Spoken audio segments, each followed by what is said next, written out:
나는 1920년에 태어났습니다. 올해로 105입니다.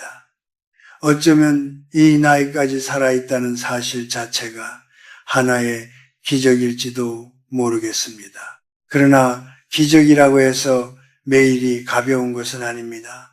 어젯밤에도 잠들기 전 이런 생각을 했습니다. 내일은 좀 나아질까? 이 질문은 아마도 나뿐 아니라 이 영상을 보고 계신 여러분, 특히 50을 넘기고 60을 바라보는 분들의 마음속에도 한 번쯤 스쳤을 것입니다.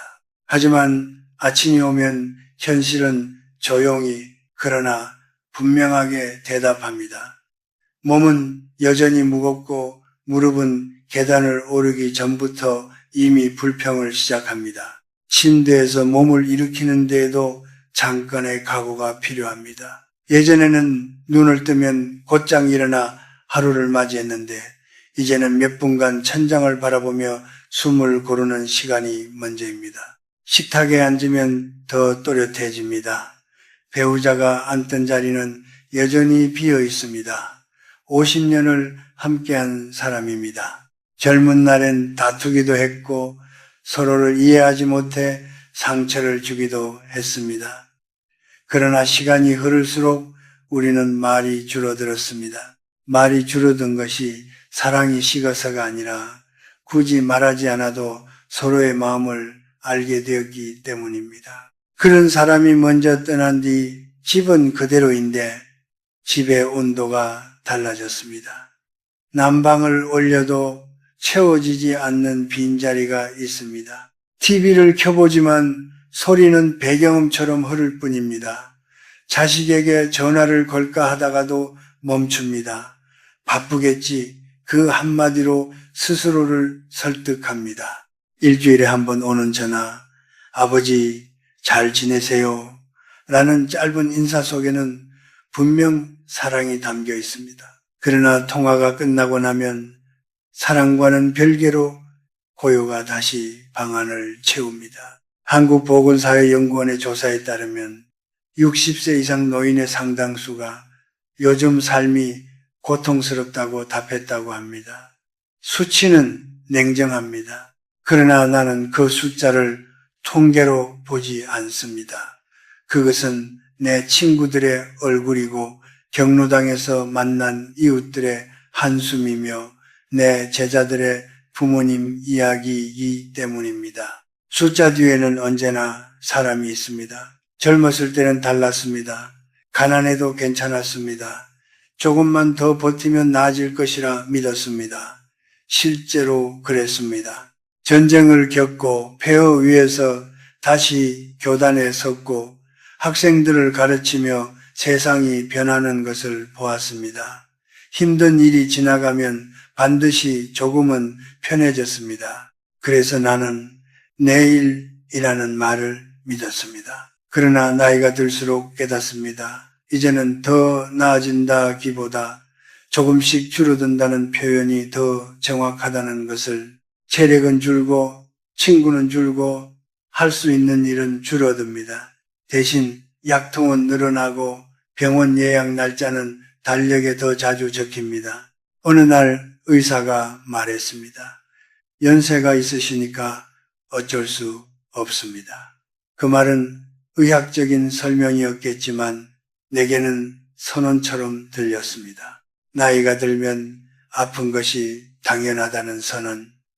그 순간 나는 이상하게도 분노하지 않았습니다.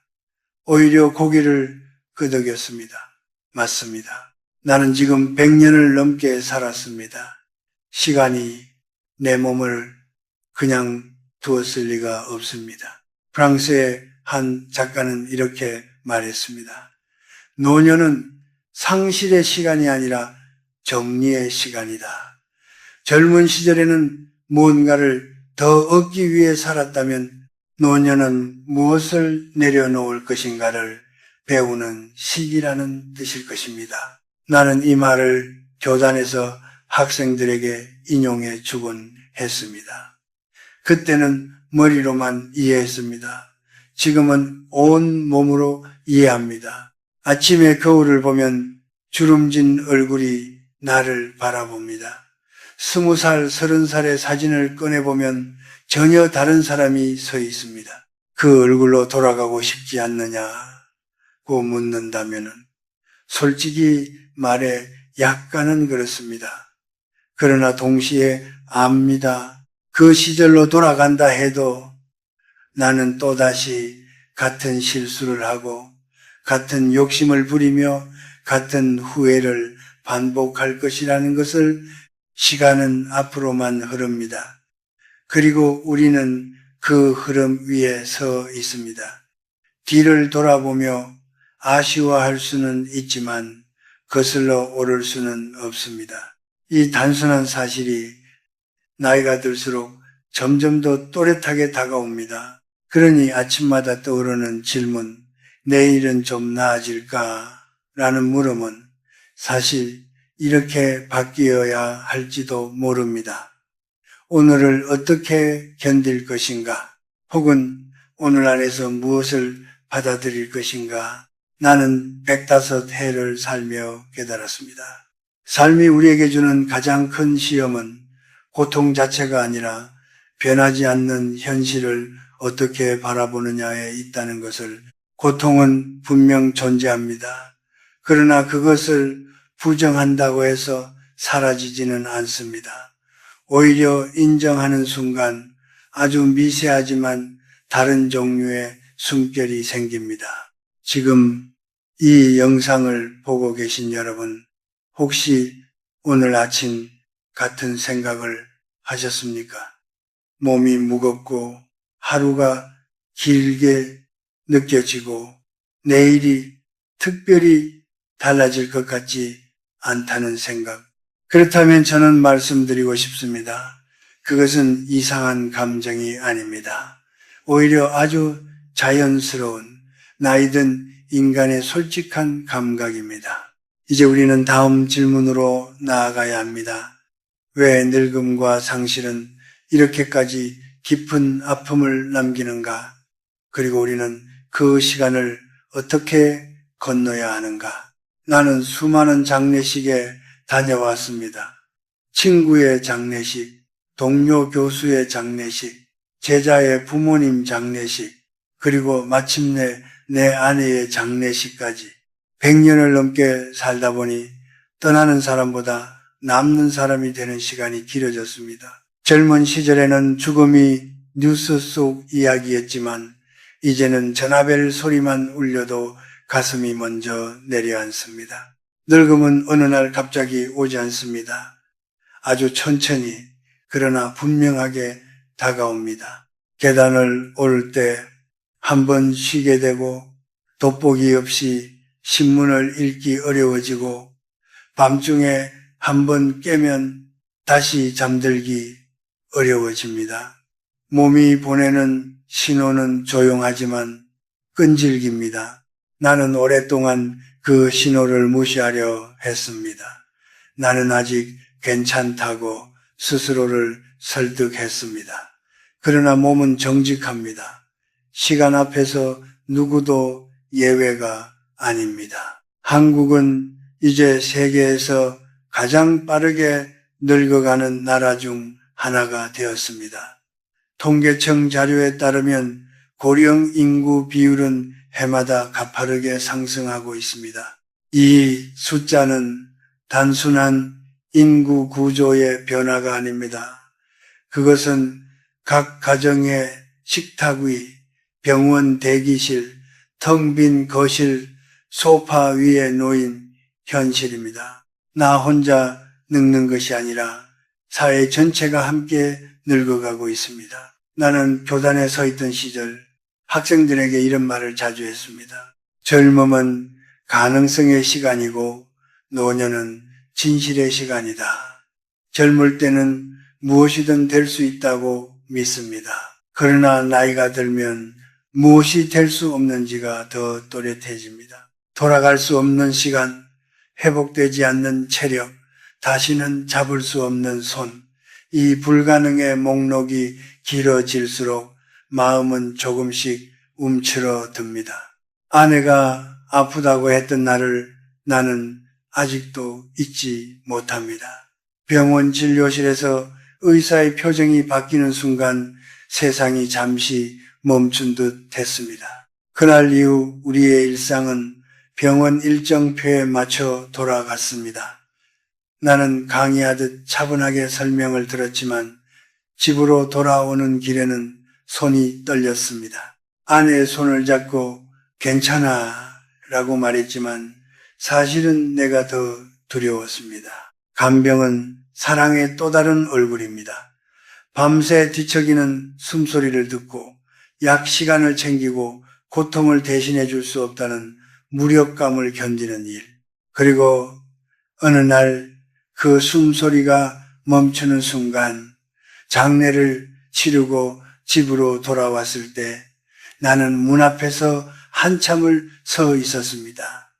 집은 그대로인데 공기가 달랐습니다. 신발장에 놓인 신발, 소파 위의 담요, 베개에 남은 자국, 모든 것이 그대로인데 사람만 사라진 공간은 이상하리만큼 낯설었습니다. 노년은 산을 오르는 것이 아니라 바다를 건너는 일이다. 어느 철학자의 이 말을 나는 요즘 자주 떠올립니다. 산은 정상을 향해 오르면 되지만 바다는 끝이 보이지 않습니다. 어디까지 왔는지도 얼마나 남았는지도 분명하지 않습니다. 다만 파도를 견디며 나아갈 뿐입니다.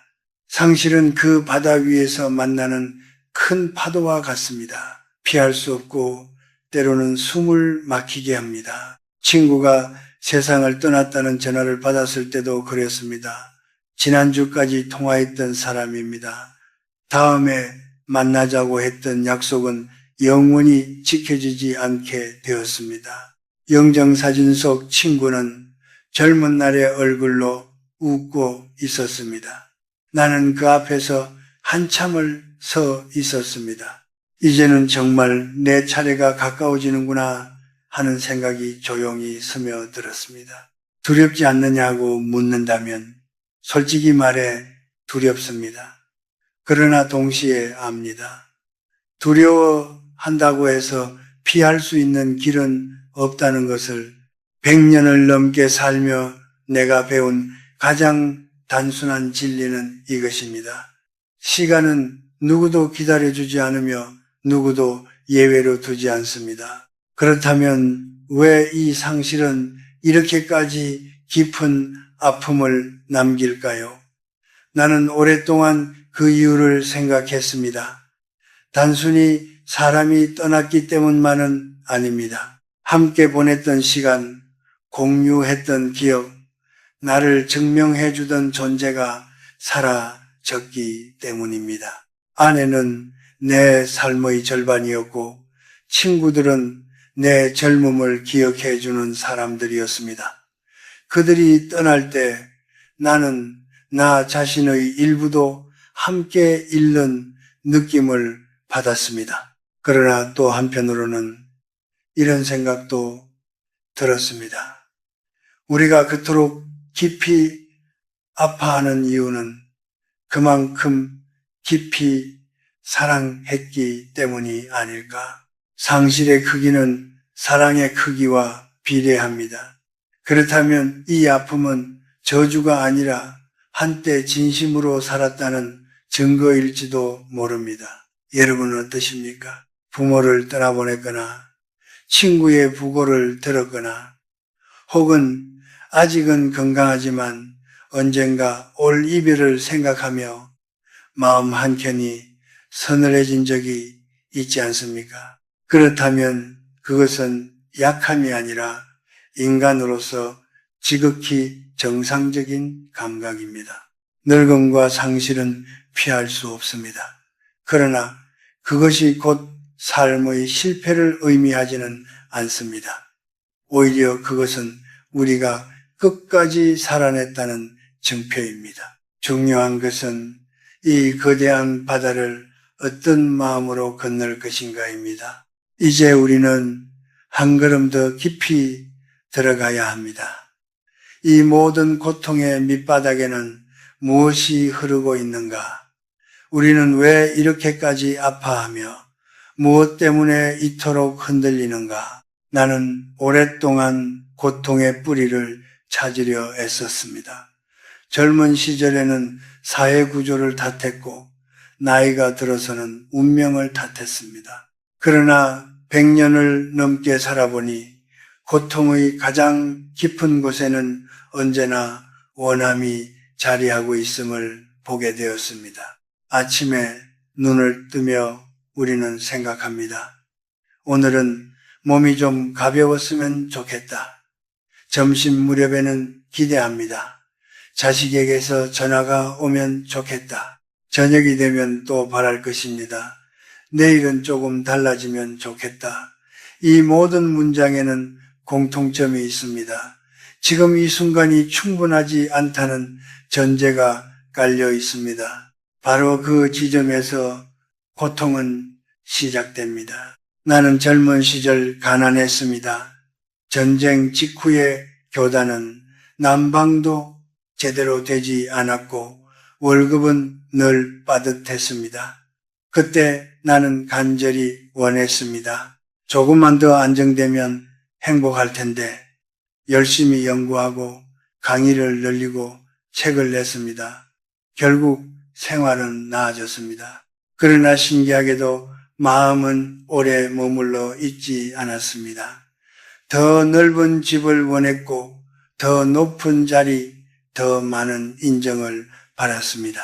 목표를 이루는 순간의 기쁨은 분명 존재합니다. 그러나 그것은 오래가지 않습니다. 나는 수많은 제자들을 보며 그 사실을 확인했습니다. 대기업에 취직한 제자, 판사가 된 제자, 해외 유학에 성공한 제자들, 그들은 한결같이 말했습니다. 교수님, 막상 이루고 나니 또 다른 걱정이 생깁니다. 연봉이 오르면 책임이 늘고 지위가 높아지면 불안도 커집니다. 나는 그들을 보며 깨달았습니다. 원하면 고통이고 얻으면 잠시의 안도, 그리고 곧 익숙함이 찾아온다는 것을 익숙해지면 다시 새로운 결핍이 보입니다. 마치 끝없이 흔들리는 진자처럼 우리는 부족함과 권태 사이를 오갑니다. 완전한 만족은 좀처럼 머물지 않습니다. 명절에 자식들이 찾아오는 날을 떠올려 보십시오. 오랜만에 집이 북적이고 손주의 웃음소리가 울려 퍼집니다. 그날은 분명 행복합니다. 그러나 며칠이 지나면 피곤이 쌓이고 다시 조용해진 집에서 우리는 또 다른 감정을 느낍니다. 편안함과 동시에 허전함, 그리고 다시 기다림, 다음 명절을, 다음 전화를, 다음 만남을. 이 기다림 속에는 늘 바람이 숨어 있습니다. 조금 더 자주 와 주면 좋겠다. 나를 조금 더 생각해 주면 좋겠다. 그러나 자식에게는 자식의 삶이 있습니다. 통계에 따르면 중장년층의 상당수는 부모 부양에 대한 부담과 동시에 자녀 양육, 직장 스트레스를 함께 짊어지고 있다고 합니다. 우리는 그 사실을 머리로는 이해하지만 마음은 여전히 기대를 내려놓지 못합니다. 기대가 클수록 실망도 큽니다. 나는 이것을 뒤늦게 배웠습니다.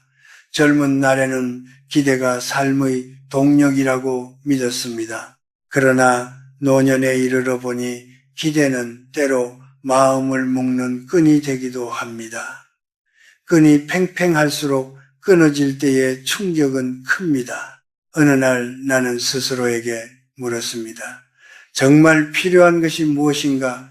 큰 집도 많은 칭찬도 자식의 잦은 방문도 아닐지 모른다는 생각이 들었습니다. 사실은 단지 지금 이 상태를 받아들이는 힘이 더 필요했습니다. 나는 병원 대기실에서 많은 노인들을 봅니다. 누구는 무릎이, 누구는 심장이, 누구는 혈당이 문제라고 말합니다. 그러나 이야기를 조금만 더 들어보면 병보다 더 깊은 곳에 있는 것은 예전 같지 않다는 아쉬움입니다. 예전처럼 걷고 싶고, 예전처럼 인정받고 싶고, 예전처럼 가족의 중심에 서고 싶습니다. 그 바람이 좌절될 때 고통은 더 선명해집니다. 우리가 정말 두려워하는 것은 아픔 그 자체가 아니라 잃어버린 가능성인지도 모릅니다. 다시는 돌아갈 수 없다는 사실, 다시는 예전의 나로 살 수 없다는 인식, 그 인정이 어렵기에 우리는 계속해서 다른 무언가를 원합니다. 그러나 나는 105해를 살며 한 가지를 확신하게 되었습니다. 적게 원하는 사람일수록 덜 흔들립니다. 많이 가진 사람이 아니라 적게 기대하는 사람이 마음이 가볍습니다.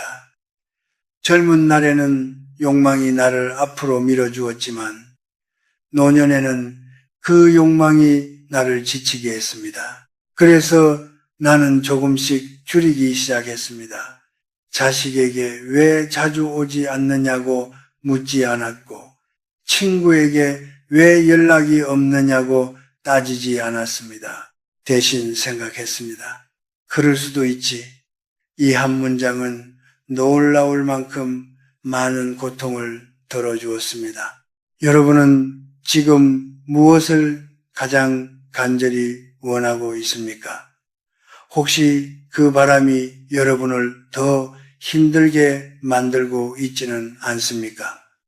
물론 아무것도 원하지 않고 살 수는 없습니다. 인간은 바라는 존재이니까요.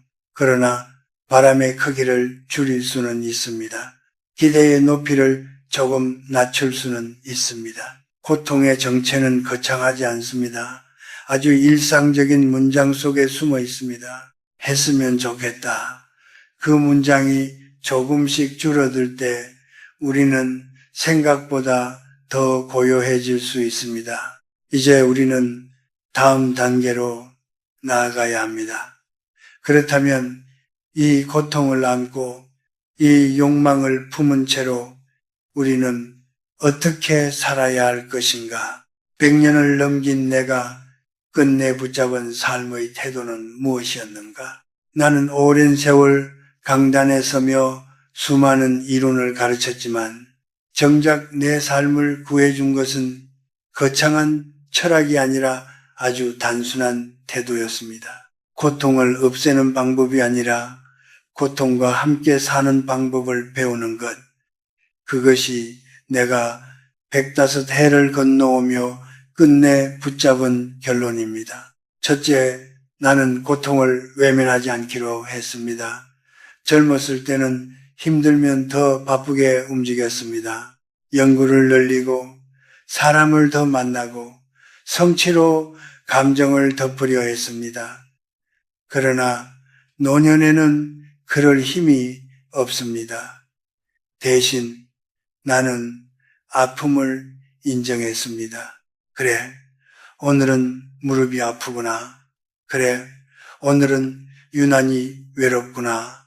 이렇게 말로 꺼내어 인정하는 순간 이상하게도 통증이 조금은 또렷해지면서 동시에 덜 위협적으로 느껴졌습니다.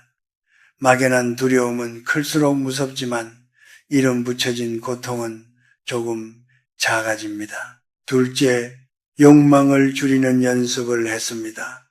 이것은 하루아침에 되지 않았습니다. 나는 평생 경쟁 속에서 살았습니다. 더 나은 강의, 더 많은 논문, 더 높은 평가. 그러나 은퇴 후에도 한동안은 그 습관이 남아 있었습니다. 그래도 나는 아직 쓸모있는 사람이어야 한다는 생각. 하지만 어느 날 깨달았습니다. 존재의 가치는 생산성으로 증명되는 것이 아니라는 것을.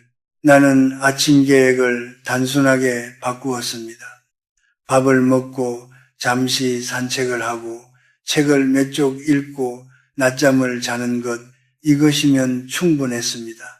자식이 오면 감사하고 오지 않으면 그 또한 괜찮다고 여겼습니다. 기대가 줄어들자 서운함도 함께 줄어들었습니다. 많이 가진 사람이 아니라 적게 원하는 사람이 더 평온하다는 말을 나는 이제야 실감합니다. 셋째, 나는 예술과 자연 속에서 잠시 벗어나는 시간을 만들었습니다. 젊은 날에는 음악을 연구 대상으로 들었습니다. 이제는 그냥 듣습니다. 오래된 가곡이 흘러나오면 그 선율 안에 잠시 머뭅니다. 그 순간만큼은 무릎 통증도 쓸쓸함도 배경으로 물러납니다. 완전히 사라지지는 않지만 중심에서 한 걸음 비켜섭니다. 공원을 천천히 걷습니다. 나무는 나보다 훨씬 오래 살지 못하지만 자기 계절을 온전히 살아냅니다. 봄에는 싹을 틔우고 가을에는 미련 없이 잎을 떨어뜨립니다. 나는 나무를 보며 배웁니다. 붙잡지 않는 법을. 계절이 바뀌면 나도 조금 내려놓아야 한다는 것을. 넷째, 타인의 고통을 이해하려 노력했습니다. 예전에는 자식이 자주 오지 않으면 서운했습니다. 그러나 중장년층의 삶을 가까이서 보며 생각이 바뀌었습니다. 통계에 따르면 40, 60대는 부모 부양과 자녀 돌봄, 직장 책임을 동시에 짊어지는 2중, 3중 부담 세대라고 합니다. 그들도 쉬지 못한 채 하루를 견디고 있습니다. 이 사실을 진심으로 이해하고 나니 원망이 연민으로 바뀌었습니다. 자식도 힘들겠구나. 며느리도 버겁겠구나. 친구도 각자의 싸움을 하고 있겠구나.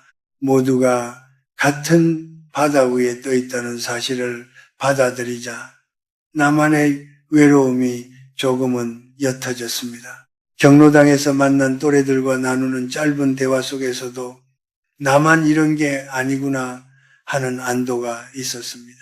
다섯째, 나는 큰 행복 대신 작은 평온을 찾기로 했습니다. 젊은 날에는 늘 큰 것을 꿈꾸었습니다. 그러나 이제는 압니다. 큰 행복은 오래 머물지 않습니다. 대신 작은 평온은 자주 찾아옵니다.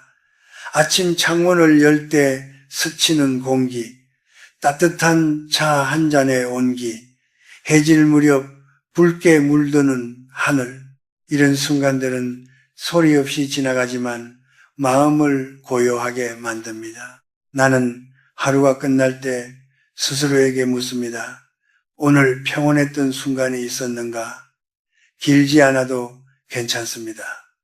단 몇 분이면 충분합니다. 그 몇 분이 모여 하루가 되고 그 하루가 쌓여 한 달이 되고 그렇게 남은 생을 채워갑니다.